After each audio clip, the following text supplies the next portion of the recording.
पढ़ाई नहीं रुकेगी के ऑनलाइन लर्निंग प्लेटफॉर्म पर विज्ञान में भारत का योगदान की इस सीरीज में आज हम वैज्ञानिकों के प्रेरक जीवन एवं उनके योगदान अंतर्गत जगदीश चंद्र बोस जी के बारे में विस्तार से बात करेंगे।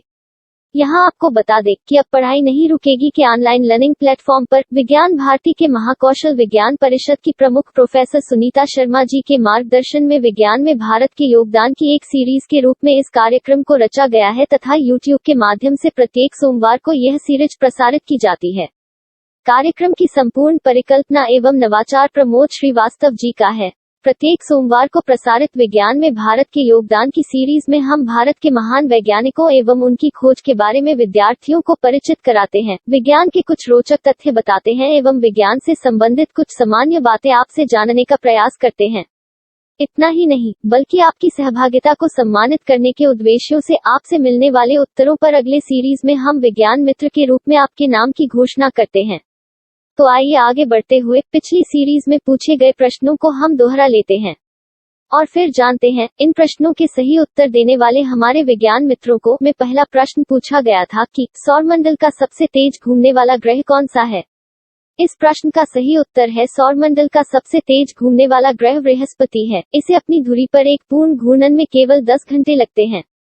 इस सीरीज का हमारा अगला प्रश्न था पृथ्वी के किस भाग पर निकेल और लोहे की अधिकता है, तथा इसका सही उत्तर है पृथ्वी की तीसरी तथा अंतिम परत में निकेल और लोहे की अधिकता है। इसे निफे कहते हैं। इसका नामकरण निकेल के प्रथम 2 अक्षर नी तथा फेरियम के प्रथम 2 अक्षर फे को लेकर निफे किया गया है।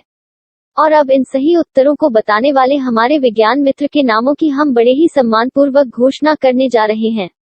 ये नाम है सर्व सम्माननीय निर्मला भागवत जी, मेधा भागवत जी, उषा प्यासी जी एवं ज्योति सिंह जी। संपूर्ण महाकौशल विज्ञान परिषद परिवार इन सभी विज्ञान मित्र के प्रति अपना आभार व्यक्त करता है तथा इनके उल्लेखनीय प्रयासों के लिए इन्हें अपना साधुवाद एवं शुभकामनाएं प्रेषित करता है।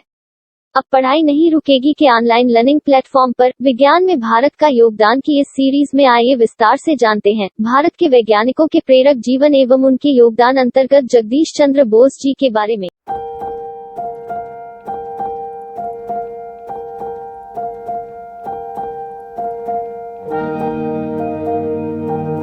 जगदीश चंद्र बोस का जन्म 30 नवंबर 1858 में मेमनसिंह गांव में, जो अब बांग्लादेश में है, हुआ था।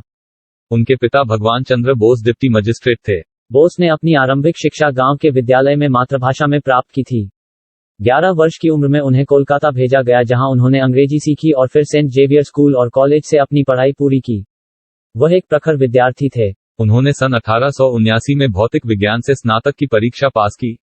सन 1880 में बोस इंग्लैंड गए। वहां उन्होंने लंदन विश्वविद्यालय में 1 वर्ष तक चिकित्सा विज्ञान की पढ़ाई की, लेकिन स्वास्थ्य ठीक न होने के कारण वह वहां से कैम्ब्रिज चले गए, जहां उन्हें छात्रवृत्ति मिली और वहां क्राइस्ट महाविद्यालय से उन्होंने प्राकृतिक विज्ञान का अध्ययन किया। सन 1885 में वह विदेश से बीएससी और प्राकृतिक विज्ञान में ट्राइपोस, जो कि कैम्ब्रिज में अध्ययन के लिए एक विशेष पाठ्यक्रम है, की उपाधि प्राप्त कर वापस स्वदेश लौट आए।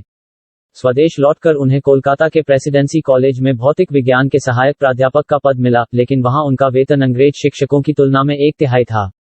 इस असमानता के विरोध में उन्होंने कॉलेज में प्राध्यापक पद स्वीकार तो कर लिया, लेकिन वेतन लेने से मना कर दिया। 3 साल बाद कॉलेज ने उनकी मांग मान ली और जगदीश चंद्र बोस को उनके पद ग्रहण करने के समय से तब तक का पूरा वेतन दिया गया। शिक्षक के रूप में जगदीश चंद्र बोस बहुत प्रसिद्ध हुए और वह वैज्ञानिक प्रदर्शनों के द्वारा विद्यार्थियों की रुचि अध्ययन में जागृत करते थे। प्रेसिडेंसी कॉलेज में बोस के कुछ छात्र जैसे सत्येंद्र नाथ बोस और मेघनाथ साहा आगे चलकर काफी प्रसिद्ध हुए। सन 1894 में जगदीश चंद्र बोस ने अपने को पुनर्तः शोध कार्य में लगाने का मन बनाया। उन्होंने प्रेसिडेंसी कॉलेज में बाथरूम से लगे एक छोटे से बाड़े को प्रयोगशाला में बदल दिया। उन्होंने परावर्तन, अपवर्तन और ध्रुवीकरण से संबंधित प्रयोग किए। उन्हें वायरलेस कैलीग्राफी का आविष्कारक कहना गलत नहीं होगा। सन 1895 में गुलियमो मार्कोनी ने अपनी खोज को पेटेंट कराया। उसके 1 वर्ष बाद बोस ने उसकी कार्यप्रणाली को सार्वजनिक प्रदर्शित किया था। जगदीश चंद्र बोस ने बाद में भौतिक विज्ञान से धातुओं और फिर वनस्पतियों का अध्ययन किया। उन्होंने सबसे पहले यह साबित किया कि वनस्पतियां भी संवेदनशील होती हैं। उन्होंने एक ऐसे उपकरण का विकास किया जो वनस्पतियों की संवेदना को महसूस करता था। आचार्य जगदीश चंद्र बोस ने विज्ञान के क्षेत्र में बहुमूल्य सेवा की। उनके कार्यों को भारत में उस समय सराहा गया जब पश्चिमी जगत ने बोस के कार्यों को महत्व दिया। उन्होंने कोलकाता में बोस संस्थान की नींव रखी, जो मुख्यतया वनस्पतियों के अध्ययन को समर्पित है। आज यह संस्थान अन्य क्षेत्रों में भी शोध कार्य कर रहा है। 23 नवंबर 1937 को जगदीश चंद्र बोस चिर निद्रा में लीन हो गए।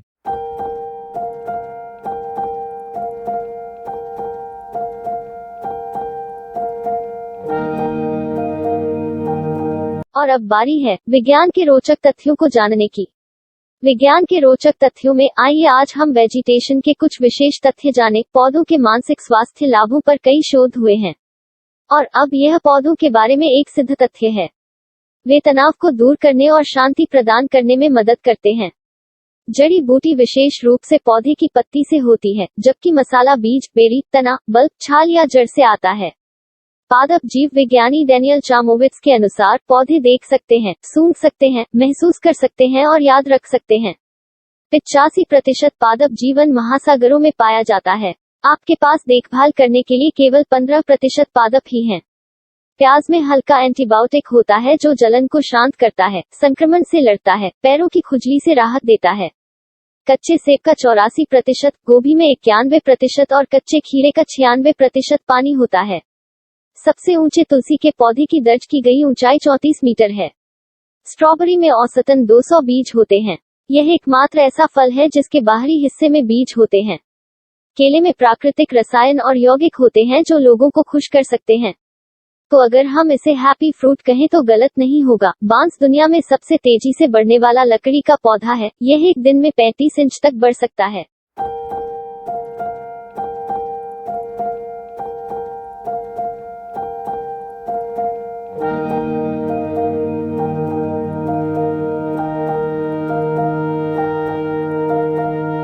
अब बारी है आपसे प्रश्न पूछने की। आज का प्रश्न है कि बोस का क्रेस्कोग्राफ किस काम के लिए बनाया गया था। बायोफिजिक्स के क्षेत्र में जगदीश चंद्र बोस जी का योगदान क्या रहा है।